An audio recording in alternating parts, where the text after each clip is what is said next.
Un grand bonjour à tous et je voudrais saluer l'équipe de YouTube qui nous a tant protégés sur notre compte et nous a permis de nous faire connaître sur leur site social qui est un site public.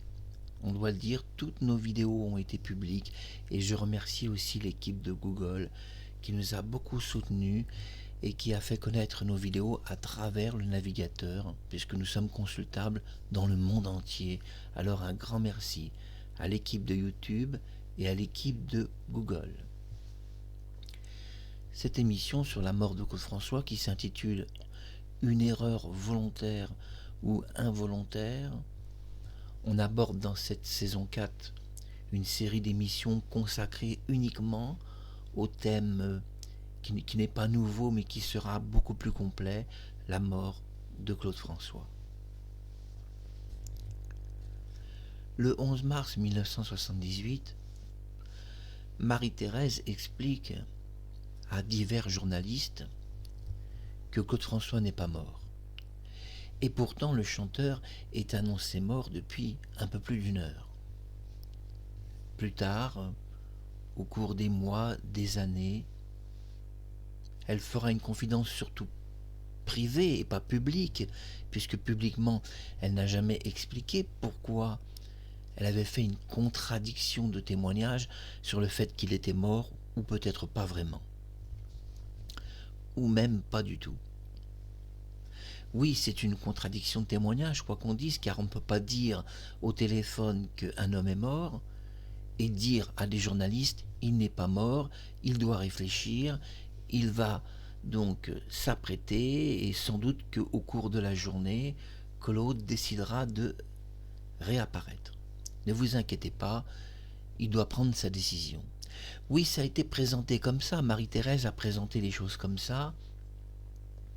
Plus tard, malgré tout, elle fera une confidence que, ne sachant pas comment aborder la mort de Claude François et la rendre publique, puisqu'elle était son attaché de presse, mais pas l'officiel, puisque l'officiel c'est Geneviève Leroy, qui était toujours sous contrat officiel de Claude. Marie-Thérèse, prise au dépourvu de la mort du chanteur, ne savait pas trop quoi dire. Mais évidemment, on sera un peu quand même gêné qu'une personne qui est décédée depuis environ une heure. Marie-Thérèse explique à divers journalistes qu'il n'est pas mort, qu'il doit prendre sa décision, s'apprêter et que, en principe, si sa décision donc est favorable, il réapparaîtra dans la journée auprès des télévisions françaises. La mise en scène de la mort de Claude François est abordée dans cette saison 4. Ce n'est pas impossible que le chanteur, lassé de chanter sur scène, puisqu'il avait déclaré 4 ans plus tôt que sa carrière était finie, faisant des adieux fracassants donc en Belgique, puis devant un journaliste en 1977 à Marrakech, où il avait fait les Olympiades sportives des journalistes et des artistes de spectacle, où on trouvait plein d'artistes qui s'étaient déplacés. Claude déclare à ce journaliste marocain qui avait posé une question intéressante, et ça va finir quand tout cela? Et curieusement, il répond que c'est prochainement que tout est terminé, qu'il se décrit, il se déclare comme un personnage. Nous savons que c'est vrai que dans les notes de service, il explique que Claude François est avant tout un personnage qu'il a fabriqué. Ou un personnage pour la presse, ou pour la foule, ou pour d'autres raisons. Et devant ce journaliste de Marrakech, il fait une confidence bien étrange que dans quelques mois, il n'y aura plus du tout de Claude François en France, et d'ailleurs qu'il était revenu que pour quelques années, puisqu'il avait fait ses adieux en 1973, et qu'il ne comptait pas continuer quoi qu'il arrive. Mais il a dû revenir un certain temps, et puis finalement il a réfléchi que tout ça n'avait pas servi à grand chose, puisqu'il avait des problèmes de dette fiscale. Il devait 5 millions au fisc, et puis tout l'argent qu'il devait en dehors du fisc, On ne parle pas des dettes du chanteur en dehors de l'État français. Mais quand quelqu'un doit 5 millions à l'État français, il en doit sans doute 6 ou 7 au monde privé. Pourquoi pas même a-t-il emprunté de l'argent à de la mafia locale? En tous les cas, cela explique mieux l'attentat du mois de juin 1977 où Claude est poursuivi et mitraillé, on peut le dire, vu le nombre d'impacts sur sa Mercedes. On parle d'un mitraillage du chanteur. On a deux versions de sa mort et on en parlera plus tard. Oui, on parlera parce qu'il y a deux versions de sa mort, mais on en parlera plus tard. Mais il y a aussi deux versions de son attentat. On sait par le livre d'Elisabeth Berjac que Kathleen a fait des confidences à cette journaliste. Kathleen explique des tas de choses qui sont très intéressantes, mais nous voyons dans des photographies de Kathleen qu'elle semble quand même bien détendue devant cette voiture. Elle est bien détendue le lendemain du drame, ou la main dans la poche, un petit peu trop détendue, et on a du mal à croire que cette personne a été victime, elle aussi, d'un attentat, car Claude explique qu'elle était dans la voiture avec lui. Elle aussi, elle l'explique auprès de la police. Et pourtant, Claude, auprès de son ami Jacques Harvey, puisque Jacques Harvey a écrit un très beau livre, donne une toute autre version de l'attentat. Et on abordera les deux versions de l'attentat, celle du témoignage de Kathleen et celle du témoignage recueilli par Jacques Harvey, parce qu'il y a quand même une sacrée contradiction entre les deux versions. La version de police et la version privée remise à Jacques Harvey. Dans la version privée, je vous explique quelques petits détails, et bonjour à Claude François Junior, qui suit cette série d'émissions consacrée à son papa. Bonjour à mon coco, à Jean-Marc, je vous aime fort, et continuez de suivre ces émissions sur la mort de votre père qui vont un peu quand même vous éclairer, j'espère, et au moins donner diverses pistes. À Jacques Harvey, Claude explique quelque chose qui est tout à fait contraire à ce que Kathleen a expliqué à Elisabeth Berjac. Dans la version de Kathleen, elle se trouvait juste à côté du chanteur. Sur le fauteuil, on dit en français du passager de la mort, parce que c'est le fauteuil où on a souvent des accidents quand on n'a pas sa ceinture de sécurité.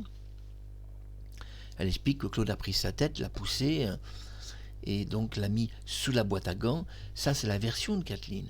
Mais dans la version de Claude François de Jacques Harvey, c'est pas ce qu'il dit. Il explique qu'à côté de lui, il avait une belle plante verte qu'il avait achetée pour planter cette plante rare dans son moulin. Alors au départ, on parle d'un pot, un pot avec une plante, une grande plante verte. Donc ce pot devait être déposé ou fracassé, et ensuite la plante devait être replantée dans de la terre, puisque Claude aime bien jardiner. Oui, la version de Jacques Harvey est très contradictoire à la version de Kathleen. Kathleen est sur le fauteuil du passager, Claude lui pousse sa tête sous la boîte à gants. Dans la version de Claude François auprès de Jacques Harvey, c'est pas ce qu'il dit. Il avait acheté une belle plante verte qu'il devait ramener au moulin. Il ne parle pas de la présence de Kathleen et explique qu'il a été poursuivi, on lui a tiré dessus. Alors entre une plante verte et une femme, ça fait quand même une sacrée différence. Mais ce qui est intéressant, c'est que sur les photos, le lendemain, on voit une Kathleen très détendue, la main dans la poche, très détendue. On n'a pas le sentiment, en effet, qu'elle a vraiment vécu cet attentat. Et le problème est de savoir si cette personne avait l'habitude, je parle de Kathleen et avec beaucoup de respect pour elle, d'effectuer des faux témoignages. Et si certaines choses entre Claude et elle ont été entièrement construites, pièce par pièce comme un puzzle. Ainsi, la mort de Claude François pourrait être une totale mise en scène, où rien ne serait réel. Oui, à partir du moment où on explique une histoire, qu'une femme se trouve côté passager sur le fauteuil, qu'elle glisse sa tête sous la boîte à gants, c'est sa version à elle, et que Claude explique une autre version à Jacques Harvey, qu'il a une belle plante verte à côté de lui, ça fait quand même une version qui est très contradictoire, et on retrouve ce même genre de version, on doit le dire, auprès de Marie-Thérèse, qui explique dans l'émission Le droit de savoir, ou même dans le DVD de Fabien Lecoeuvre, que Claude lui a donné un plateau, du caviar, elle est montée sur la terrasse, qui dépend donc d'une baie vitrée, qui existait à l'époque, on doit le dire, le 11 mars 1978, et qu'à peine arrivée en haut de cette terrasse, elle pose le plateau, redescend, elle entend un cri de Kathleen, c'est pour ça qu'elle redescend, et puis elle va vers la salle de bain, et elle découvre Kathleen qui traîne le corps de Claude François. Mais dans la version du film de Samy Pavel, un film documentaire, où Kathleen, en 1979, donne pour la première fois sa version, c'est pas ce qu'elle nous explique. Elle était toute seule avec le chanteur. Claude n'a pas redressé une applique, il a touché une lampe, et il n'a jamais redressé d'applique dans cette version. Elle l'a portée toute seule, elle explique, et puis à un moment donné, elle l'a déposée, donc sur le lit, je le précise, et elle a dû courir chercher Marie-Thérèse. Mais quelle contradiction entre la version de Kathleen, donc plusieurs mois après la mort du chanteur, où elle court chercher Marie-Thérèse, et la version de Marie-Thérèse, qui l'a dit 2 fois, et dans Le droit de savoir, une émission diffusée en France, en pleine télévision française, et dans le DVD de Fabien Lecoeuvre, où les 2 versions sont identiques de Marie-Thérèse. Elle entend un cri de la terrasse, descend, et puis découvre que le corps de Claude François est traîné. Mais que dire du chauffeur de Claude François qui se présente aujourd'hui comme un secrétaire de Claude François, mais dont une note précise que Gérard devait ramener la voiture de Claude François qui était 2 jours en réparation. J'ai cette note écrite de la main de Claude François, et qu'il a écrit ça quelques jours avant d'aller à Leislin, en Suisse. Donc Gérard nous explique, parce que j'ai écouté à peu près, j'ai pas tout compris, parce que le son n'était pas très bon, qu'il a vu les 2 femmes sur une terrasse. Ça fait une 3e contradiction de témoignage. Il ne peut pas avoir vu ces 2 femmes sur une terrasse, puisque Marie-Thérèse explique dans 2 émissions, Le droit de savoir et le DVD de Fabien Lecoeuvre, qu'il n'y a pas de Kathleen sur une terrasse. Non, puisqu'elle entend un cri, celui de Kathleen, précise-t-elle, et quand elle court vers elle, elle traîne le corps de Claude François, je parle de Kathleen, donc elle n'est pas sur une terrasse. Et c'est suffisant dans un tribunal pour dire que Claude François n'est pas tout à fait mort comme on nous l'a expliqué. Mais alors il y a la tentation de croire, et je le dis à la sœur de Claude François, que ton frère n'est pas mort, et qu'il aurait été peut-être maladroit, ou peut-être très habile, ou peut-être aurait-il réfléchi à un plan grotesque, pourquoi pas, ou un plan très affiné et intelligent de mise en scène de sa mort. Tout d'abord, était-il possible d'embaumer Claude François à son domicile dans une mise en scène? C'est la première question qui va vous intéresser. Peut-on simuler? Et c'est vrai, c'est ça qui va intéresser les auditeurs de YouTube et l'équipe de YouTube que je salue. Peut-on simuler dans un appartement un embaumement, que tout paraisse très réel, que les témoins qui soient sur place aient pas de doute dans leur esprit que ce qui arrive est vrai? Peut-on créer une simulation de cela?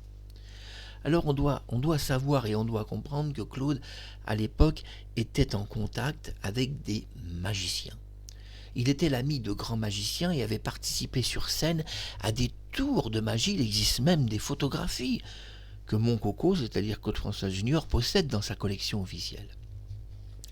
On voit certaines photos étranges où le corps de Claude François lévite. Oui, il lévite, c'est-à-dire il est soulevé du sol par un magicien. Claude aimait les tours de magie et il avait contacté divers magiciens et puis il demandait un peu les secrets de leurs tours, mais ça, les magiciens ne dévoilent pas. On ne dévoile pas, quand on est un professionnel, le secret d'un tour de magie. Ça peut pas, parce que tout le monde serait magicien, tout le monde pourrait en faire autant. Alors, le monde de la magie est préservé. On sait qu'Houdini, le célèbre magicien, dont prochainement il réapparaîtra devant cette caméra, puisque vous savez que je fais de l'imagerie 4D. Ne ratez pas cet événement sur YouTube, la résurrection de Houdini. On sait que Houdini protégeait, c'est vrai, lui aussi, ces tours de magie qui étaient très secrets. Oui, on doit le dire à la sœur de Claude François comme à ses enfants, et les enfants de Jeanne-Marie Forêt, que vous appelez Isabelle, qu'il est tout à fait possible pour un magicien professionnel de mettre en scène la mort de Claude François dans son domicile et même de créer un tour d'illusion. Tout d'abord, il y a certaines circonstances favorables. Quand les témoins arrivent, Claude était allongé sur son lit. On sait que tous les magiciens qui font un tour de magie vont allonger la personne, ou dans une boîte magique, ou sur un lit, mais on sait qu'un tour fonctionne généralement quand le corps est en léthargie, c'est-à-dire qu'il est allongé et qu'il ne bouge pas si possible. Ainsi, à partir du moment où le corps est allongé, un tour de magie est possible, mais dans ce cas-là, il aurait été préparé des jours à l'avance, et sans doute avant même que Claude arrive en Suisse. Tout avait été préparé à l'avance. Peut-on simuler un embaumement, c'est-à-dire retirer des organes, etc. Oui, c'est tout à fait possible. On est évidemment étonné qu'un samedi, 3 embaumeurs arrivent au domicile de Claude François pour l'embaumer. On nous dit qu'il a été embaumé, mais quand on vérifie bien la version, il n'était pas vraiment embaumé, Claude, puisque, précisons quelques détails, le SAMU de Paris reçoit un ordre présidentiel de Valéry Giscard d'Estaing d'envoyer en pleine nuit 2 réanimateurs en urgence. Le président de la République pense que Claude François n'est pas mort, alors ne ratez pas donc la suite, parce que vous avez vu la partie 1 qui a eu du succès, où Valéry Giscard d'Estaing parlait de la mort de Claude François, surtout du cercueil volé. Ne ratez pas la seconde partie, où il expliquera qu'il a lui-même appelé les urgentistes de Paris pour demander 2 réanimateurs ayant un doute sur la mort de Claude. Ne ratez pas la seconde partie qui va être passionnante. Oui, parce que c'est le problème. Le problème est que 2 étranges réanimateurs arrivent le soir alors qu'ils seraient soi-disant embaumés. On voit que c'est pas si vrai. Et surtout, Sylvie Mathurin témoigne qu'elle a été rejetée, projetée, presque insultée par les embaumeurs, qui d'un ton froid lui ont dit « Tu verras ton patron quand on l'aura préparé. Allez, sors de là !» Et ils l'ont poussé. Méchamment d'ailleurs, dira-t-elle qu'ils étaient méchants, ces embaumeurs. Alors on pourrait croire que Claude n'était pas mort et que tout était une mise en scène, et qu'elle est arrivée au moment où quelque chose aurait peut-être pu apparaître dans la mise en scène. De toute façon, est-ce que Claude voulait réellement se débarrasser de tout son entourage, même de sa sœur ? C'est pas impossible qu'il ait voulu se débarrasser de sa sœur, puisqu'il avait déjà été fâché en 1976 avec elle, et sa mère, où les 2 femmes vont courir et sortir en courant, sortir en courant du moulin, car Claude leur a fait peur. Ce jour-là, il n'était pas dans son état normal. On peut se l'expliquer par les prises de médicaments. Claude abusait de médicaments. Et il n'y a que Michel Lafon qui a eu le courage de parler que dans la salle de bain de Claude François, il y avait 3000 sortes de médicaments différents. On est étonné que le jour de la mort de Claude François, tout le monde nous parle d'une salle de bain avec une baignoire, une applique, et que ni le Quai d'Orsay, ni le président de la République, ni les journalistes, ni les témoins, personne nous parle d'une pharmacie et de médicaments. C'est le silence complet. C'est même un peu trop silencieux l'affaire. Et là, on découvre quand même que dans la mort de Claude, une possibilité simplement d'une overdose accidentelle semble quand même le plus réel et être la version quand même à peu près définitive de sa mort. Mais malgré tout, on doit émettre la possibilité aussi d'une mise en scène, parce qu'il y a des éléments dans cette mise en scène qui sont redoutables. On parle d'éléments redoutables. Claude François, dans sa mise en scène, a-t-il commis une erreur volontaire ou involontaire ? Le 11 mars 1978, alors que Claude est mort depuis plusieurs heures, une personne de la police, nous pensons, ou du groupe d'enquête du Quai d'Orsay, va rédiger donc une écriture écrite de la main d'une personne, peut-être un policier, va rédiger donc ce qu'on appelle un scellé. Un scellé bien étrange. Nous allons le voir et je vais vous faire un commentaire. Voyons ensemble ce scellé, je coupe ma caméra. Nous voyons un scellé de la salle de bain. Dans ce scellé, nous voyons qu'il y a écrit diverses choses. Il y a écrit que c'était l'arrivée des fils électriques. On peut voir ce scellé qui est très intéressant. On voit une signature d'une personne qui est très intéressante. On voit un tampon de police. Tout semble à peu près correct dans le scellé. On voit une écriture écrite à la main. Oui, parce qu'un scellé est écrit à la main. À cette époque-là, on n'utilise pas des machines à écrire pour écrire un scellé. Donc on découvre plusieurs heures après la mort de Claude cet étrange scellé que vous avez vu devant vous. Pour la première fois, vous voyez ce scellé donc en gros plan. Vous avez vu les précédentes émissions. On voit une écriture, hein, vous avez remarqué. C'est ça qui va nous intéresser. On va porter notre attention dans ce scellé uniquement sur l'écriture. Claude François a-t-il commis une erreur? S'il a, par exemple, mis en scène sa mort, a-t-il commis une erreur volontaire ou involontaire? Quand je parle d'une erreur volontaire ou involontaire, a-t-il laissé une trace qui serait une vraie erreur de sa part? Ou plutôt l'inverse, une erreur qui serait tout à fait involontaire? Plus accident même, plus accidentel que son accident, c'est ce que je veux dire. Tout d'abord, Claude avait un défaut, vous le savez, et je m'adresse à vous, puisque beaucoup de personnes ont suivi mes émissions, qui pourraient pourquoi pas un jour être prises par des télévisions, françaises ou étrangères. Beaucoup de personnes, parmi vous, connaissent quand même un peu le chanteur. Il a certains défauts, hein. Et je crois que les Claudettes, que je salue, Dany Borg, que j'appelle Sylvia Borg, et puis Carole Plumel, Nadine, qui est Prisca, etc., et toutes les autres, Julie, bon, je vous salue bien. Claude avait un défaut qui était primordial, il était un perfectionniste. On dit même un perfectionniste fou. Ça veut dire que son plus gros défaut, c'est qu'il ne laissait rien faire à personne. Il voulait tout faire lui-même. Ça a toujours été le plus gros défaut de Claude, de vouloir tout faire lui-même. Et d'ailleurs, ça va être reproché par son entourage. Il y a des centaines de témoins qui pourraient vous dire qu'on travaillait avec Claude, qu'il avait un défaut qui n'est pas rare dans ce métier-là de la chanson, hein, parce que beaucoup de gens sont des très grands professionnels. Certains Américains, Elvis Presley, qui était un très grand professionnel. Mais Claude avait un défaut primordial. Quel était ce défaut? Il voulait tout faire lui-même. Et d'ailleurs, à un moment donné, Paul Lederman était un peu gêné parce que Claude conduisait lui-même la voiture, s'épuisait, se fatiguait, et puis il était sur scène, et puis il voulait tout gérer, ses musiciens, il allait gérer l'éclairage.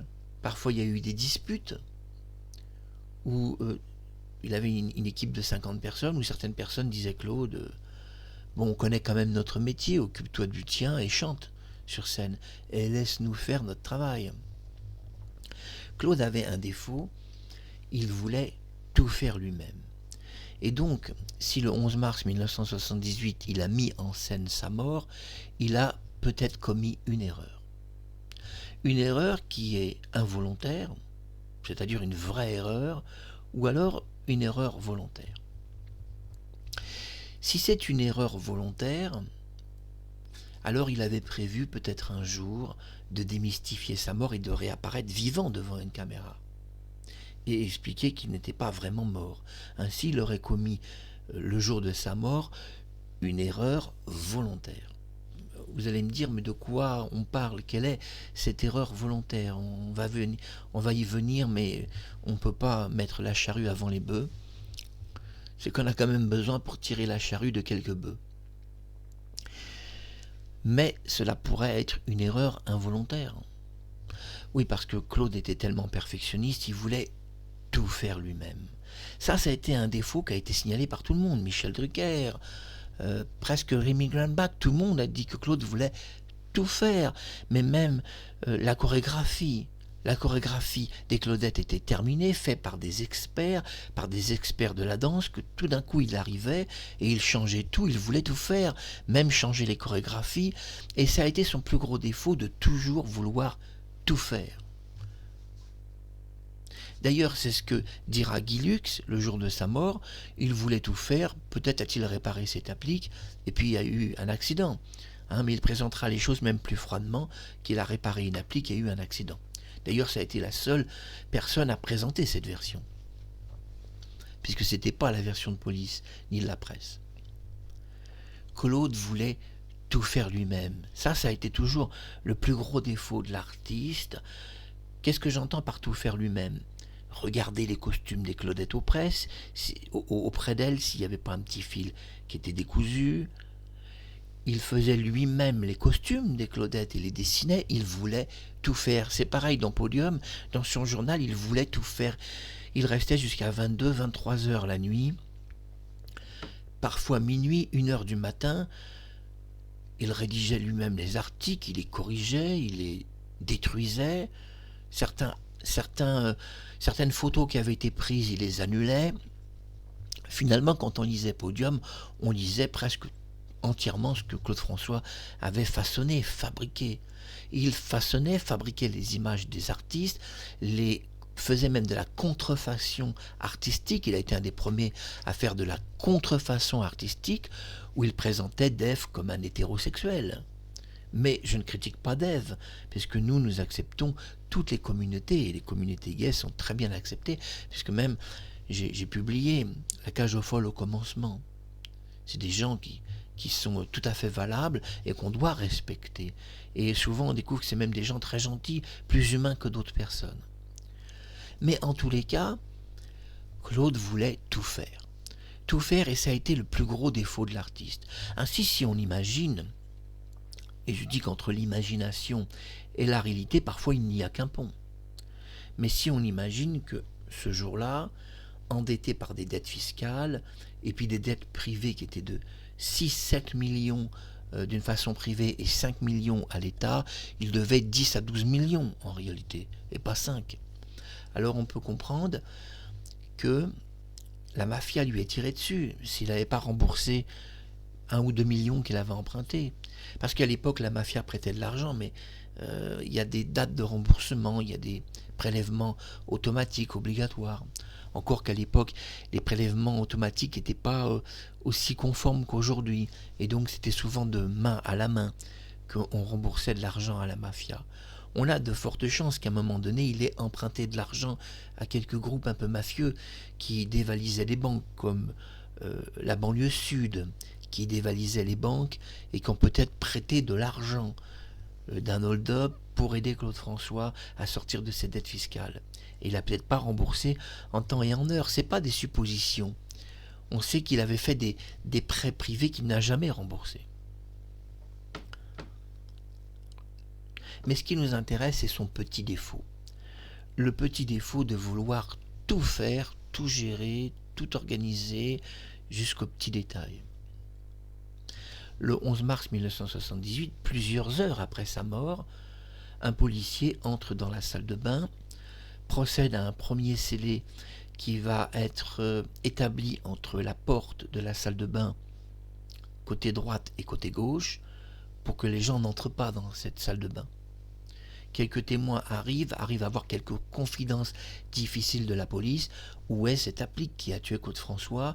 Un policier un peu bavard, qui aurait peut-être dû justement garder le silence, va dire, peut-être à cause de l'insistance des personnes, que l'applique a été mise dans un carton et donc a quitté cette salle de bain, qu'elle n'est pas dans la salle de bain. Le problème est que dans toutes les photographies, dans les films de caméra, on n'a jamais vu des policiers sortir avec un carton qui aurait été dans leurs mains. Car si l'applique à un moment donné, en français on dit, le mot car ne veut pas dire voiture en français, parce que le traducteur parfois fait des erreurs sur YouTube. Le mot car, C-A-R, ne signifie pas une voiture. Ça veut dire autre chose en langue française. C'est pour ça que l'anglais a du mal à traduire notre langue française. Alors on va dire parce que quand même, si un policier avait eu entre les mains un carton, il aurait été filmé et par les journalistes qui n'ont pas filmé de policiers sortant avec un carton, ou même photographié sur les centaines de photographes qui étaient là. Mais la police raconte une belle histoire bien étrange, qu'un policier a mis une applique dans un carton, celle qui aurait tué Claude, puis est sorti de son domicile, mais voilà, il n'y a aucun policier. Et nous pouvons le savoir par FR3, aucun policier qui n'a jamais eu aucun carton ni une applique entre les mains. Dans un carton. Non, on peut quand même analyser d'une façon claire cet après-midi-là, où on peut être certain qu'aucun policier n'est sorti avec un carton. Quand même, une applique qui se met dans un carton prend une certaine taille, au moins 30 à 40 cm. Et de largeur, et au moins 35 de hauteur. Donc un gros carton dans la main. Et non, ce jour-là, on peut le prouver par FR3 qu'aucun policier n'est sorti avec un carton. Mais alors pourquoi ces policiers ont-ils prétendu auprès de gens dans l'appartement de Côte-François que, et c'est bien étrange de leur part, l'applique qui aurait entre guillemets tué Claude a été placée dans un carton, puis a été transférée en dehors de l'appartement, pour finalement, donc, à un moment donné, entrer dans un véhicule, sans doute dans le coffre d'une voiture ou à l'arrière d'une voiture. Forcé de constater, et forcément, même pour faire un mot qui se répéterait, forcément, on est quand même un peu étonné, encore une fois, d'une version un peu farfelue de la police, où on peut prouver par FR3 que ce qu'il nous raconte est faux. Complètement faux.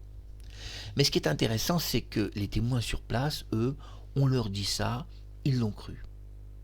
Ils l'ont cru de toute bonne foi. Après tout, si la police dit ça, ça doit être vrai.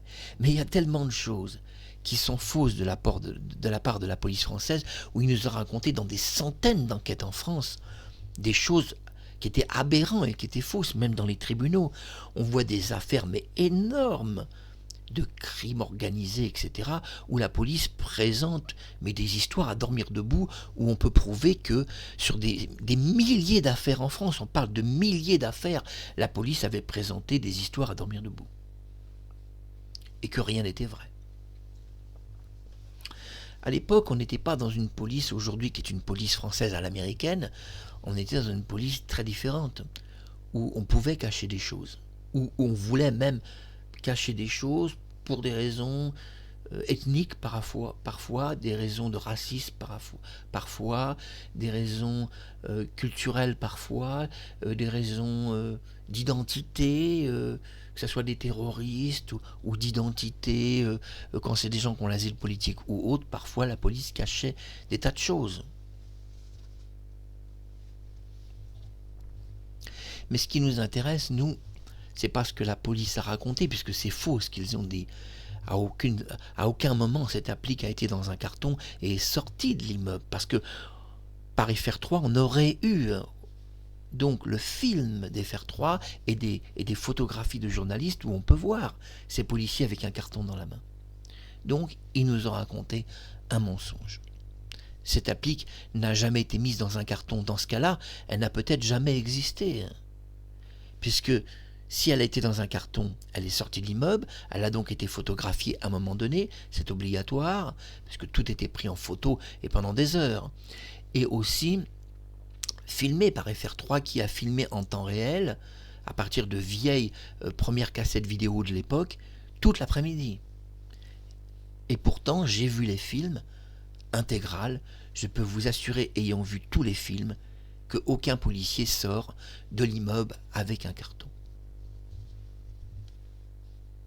Mais dans un tribunal, on serait intéressé de savoir que des témoins se sont entendus dire qu'une applique avait été mise dans un carton. Ça intéresserait un tribunal. Mais on n'est plus là pour, si vous voulez, s'intéresser à une vieille histoire comme ça, qui commence maintenant un peu à dater, où finalement les témoins sont là pour raconter une histoire. On voit que Marie-Thérèse et Kathleen ont raconté une histoire, qui est d'ailleurs à dormir debout, contradictoire et fausse, et on peut prouver que rien n'est vrai. Il n'y a pas une ligne de ce qu'elles racontent qui est vrai. Il n'y a pas une seule ligne. On voit bien que tout est faux, de A jusqu'à Z. et suivez les précédentes émissions. Mais ce qui nous intéresse, c'est, oublions cette parenthèse qui était importante à développer, à expliquer.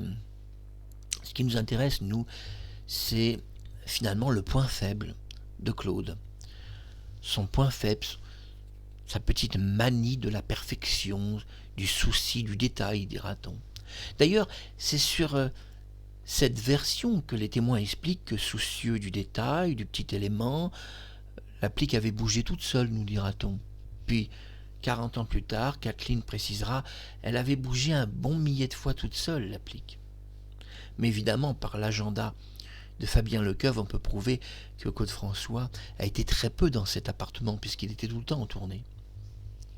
Et que voir bouger une applique un bon millier de fois quand on est très peu dans cet appartement, on a du mal quand même à croire à cette version.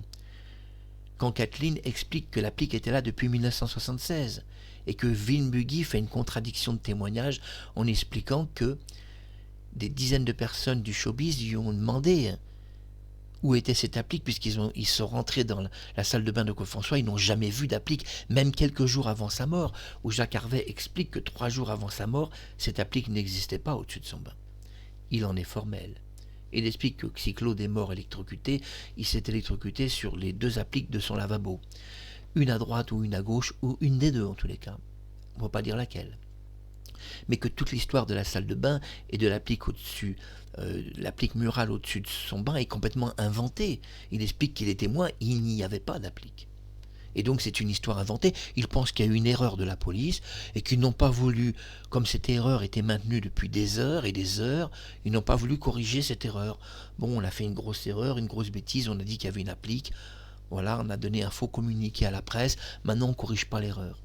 En vérité, il n'est pas mort dans la salle de bain et donc il est mort devant son lavabo. Mais vous voyez déjà, ça pose quand même déjà un peu problème si on commence déjà à nous cacher de telles choses.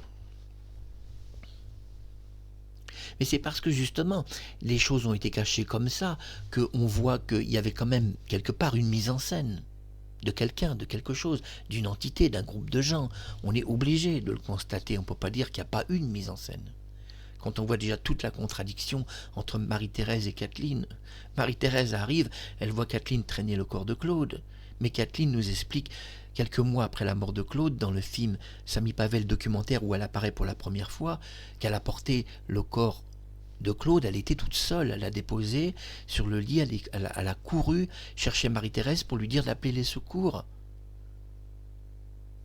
Mais Marie-Thérèse, c'est pas ce qu'elle explique dans Le Droit de savoir ou dans l'émission en DVD de Fabien Lecoeuvre. Et non. Elle explique qu'elle était à peine arrivée sur la terrasse, qu'elle a entendu un cri, qu'elle est arrivée dans la salle de bain, elle a vu de la salle de bain donc à la chambre. Alors dans la version de Fabien Lecoeuvre, elle était entre la salle de bain et la chambre, et dans l'émission du Droit de savoir, Claude était directement dans sa salle de bain, et Marie-Thérèse arrive dans la salle de bain et voit Claude effondré sur le sol, et Kathleen commençait à traîner le corps. Et elle va l'aider à traîner le corps, et ils vont le mettre toutes les deux sur un tapis. Mais c'est pas ce que dit Kathleen dans le film de Samy Pavel, elle était toute seule, il n'y a pas de Marie-Thérèse. Et elle a dû courir la chercher pour lui expliquer d'appeler vite les secours. Mais une telle contradiction montre qu'aucune des femmes n'a réellement vécu cet événement, puisque la contradiction est trop énorme pour que cette histoire ait eu lieu exactement comme on nous la raconte. On voit que c'est une histoire montée par les deux femmes, qui n'ont pas fait de concertation de témoignage, et ne se concertant pas bien, ou n'ont peut-être pas eu assez de temps, parce qu'on doit dire qu'elles n'avaient que 10 minutes devant elles avant l'arrivée de la police et des secours. Elles n'ont pas eu le temps en 10 minutes dans une cuisine de se concerter. C'était trop court. Ainsi, Marie-Thérèse aurait pu dire « Bon, Claude est mort électrocuté, tu dis la même chose. » Et puis les femmes se sont laissées après, sans se consulter, ont raconté toutes les deux leur histoire. Mais évidemment, comme elles ne se sont pas concertées, tout est faux, et de l'une et de l'autre. Mais ce qui nous intéresse, nous, c'est pas que les témoins nous racontent un mensonge. Ça, on l'a vu dans les précédentes émissions, que c'est une histoire montée complètement, la mort de Claude. Non, ce qui nous intéresse, nous, c'est son petit point faible. Et ça, Sylvia Borg, que je salue, c'est-à-dire la capitaine des Claudettes, que vous appelez Danny Borg, pourrait vous dire Claude était un perfectionniste. Le petit détail, il faisait tout seul, il refaisait toutes les chorégraphies, il changeait tout. Et je le dis à mon coco, puisque tu regardes cette émission, oui, ce côté perfectionniste était positif en fait, et pas vraiment négatif, puisque ça lui a permis, c'est vrai, d'être une méga star, et finalement par rapport aux autres artistes, de s'imposer comme finalement l'artiste pratiquement numéro un français, à égalité avec John Hallyday et France Gall. Moi j'ai toujours considéré que John Hallyday, France Gall, Daniel Balavoine, c'était tous des numéros un. D'ailleurs, Mariti et Gilbert Carpentier, finalement, ont eu une bonne idée de créer ces émissions spéciales numéro 1. Parce que si on regarde bien, ils étaient tous numéro 1. Serge Lama était numéro 1 dans une période de son temps, Michel Sardou était numéro 1, un très beau numéro 1 Michel Sardou par Mariti et Gilbert Carpentier, que j'ai vu, que j'ai d'ailleurs en DVD, dans une collection secrète. Et puis, il y avait des numéros 1 un peu tout le monde, France Gall, Enrico Macias et tant d'autres. Ils étaient tous numéro 1, mais on va dire qu'à un petit moment par rapport au succès du moment. Ainsi, même Sheila s'est retrouvée numéro 1 ou d'autres personnes, mais par rapport au succès du moment, de ce que la jeunesse aimait. Même Jacques Dutronc a eu à un moment donné un succès où il est passé devant tout le monde. Même Henri Salvador ou d'autres, ou Jodassin. Ils ont tous été numéro 1 parce qu'à un moment donné, c'était tous des artistes de même niveau pratiquement. Oui, de même niveau. Ce qui a différencié un peu Claude des autres, c'est qu'il dansait. Mais si on enlève la danse et qu'on conserve uniquement le chant, on ne peut pas dire qu'il avait une voix supérieure à d'autres artistes. Demis Rousseau, c'était très très bien, et tant d'autres. Non, il n'y a pas de vraie supériorité vocale. Claude était juste un peu plus perfectionniste peut-être sur certaines choses, mais malgré tout, quand on écoute les chansons de Michel Sardou, elles sont très bien comme elles sont. Ou même Hervé Villard. Les chansons d'Hervé sont très très bien comme elles sont. On ne peut pas trop redire ou à redire. Quant aux voix méditerranéennes, qui dans les années 80 a été vraiment un gros tube d'Hervé Villard. Et d'ailleurs, sa meilleure chanson, pour moi, c'est sa meilleure chanson. Je crois que si Claude, dans les années 80, n'était pas mort, il aurait fait quand même là des compliments à Hervé Villard sur Méditerranéenne. Où là, quand même, c'est incontestable que Hervé était vraiment un vrai chanteur. Aucun doute. Oui, il y a eu quelques petits problèmes entre Hervé Villard et Claude, mais Claude, parfois, se corrigeait lui-même et s'excusait plusieurs années après, comme il a fait auprès de France Gall. France Gall, il s'excusera en 1974 auprès d'elle, en expliquant que ce qu'il lui reprochait, c'était chanter des chansons de sucette, des chansons à caractère sexuel, et qu'elle était naïve et bête et qu'elle ne savait pas. C'est ça qu'il lui a reproché. Leur dispute, elle vient aussi de cela. On en parle très peu. C'est important de le dire. Et je m'excuse si la caméra clignote un peu de temps en temps. C'est pas rare que quand je suis devant une caméra, les caméras clignotent. Bon. Surtout que parfois elles ne clignotent pas. Et elles sont branchées de la même manière. Donc il y a quelque chose de paranormal. Mais bon, on s'en fout. On s'en fout de tout ça. On va pas commencer à vous dire tout ça, ça existe. C'est pas l'essentiel. C'est pas le but de cette émission. Ce qui va nous intéresser maintenant, parce qu'il y a une conclusion à faire,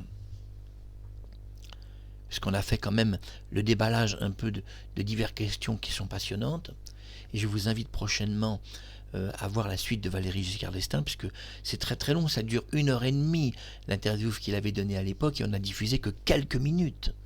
Donc le président a encore beaucoup de choses à dire. Il parlera du groupe d'intervention, il parlera du corps de Charlie Chaplin qui a été volé, etc. Des parallèles, tout ça. Restez avec nous pour connaître l'interview de Valéry Giscard d'Estaing et en voir un petit peu plus à chaque fois.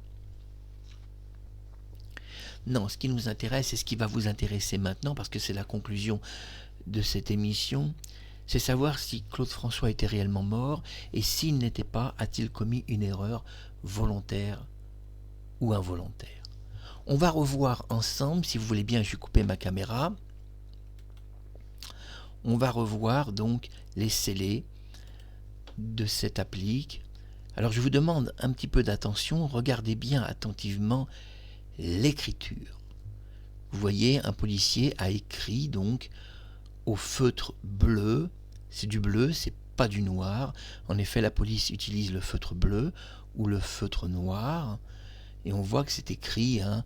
On voit d'ailleurs une signature qui n'est peut-être pas la même personne, puisqu'on ne peut pas vraiment identifier dans la signature la même écriture. Vous voyez, parfois quelqu'un écrit quelque chose, puis un tampon est déposé et une autre personne va signer.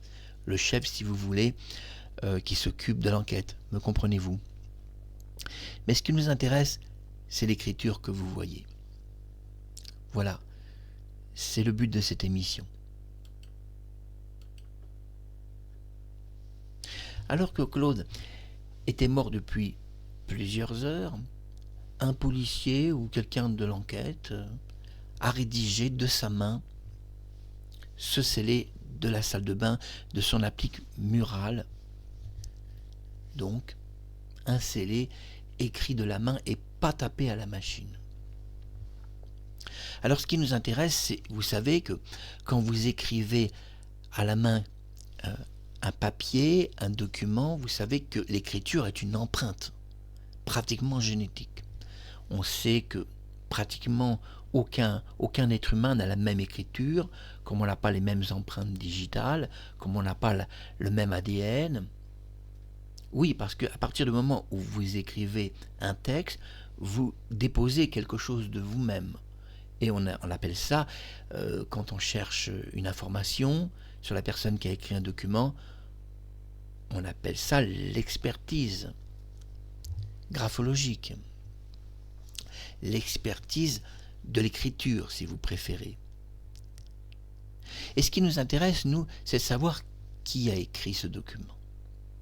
Alors j'ai fait une expertise graphologique, une expertise de l'écriture, et quelle est donc ma conclusion? Une expertise qui a été faite avec un expert. La conclusion est que ce document, qui a été déposé dans la salle de bain plusieurs heures après la mort de Claude François, eh bien ce document a été écrit de la main de Claude François.